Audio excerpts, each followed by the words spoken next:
दंडप्रणा. मला अल्सर झाला होता.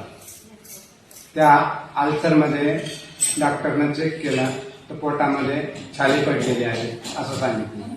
मग 1 महिना मी गोळ्या खाल्ल्या, त्यांना काही अल्सर ठीक झाला नाही.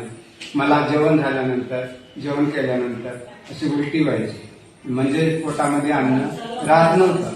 मग मी हे रियांश अमृत ज्यूस चालू केलं. त्यानं मला असा रिझल्ट आला की मी 21 दिवसामध्ये नीट झालो. 21 दिवसामध्ये नीट झालो आणि 1 महिन्यानंतर मी 25 किलोमीटर चालायला सुद्धा लागलो. माझं शरीर असं कृश झालं होतं. परंतु हे रियांश औषध चालू केल्यामुळे मी आता एकदम टणटणीत आणि सुधारित आहे. आता आपलं तुमचं काय म्हणणं आहे याच्यावर? काही लोकांनी घ्यावा का काय करावं?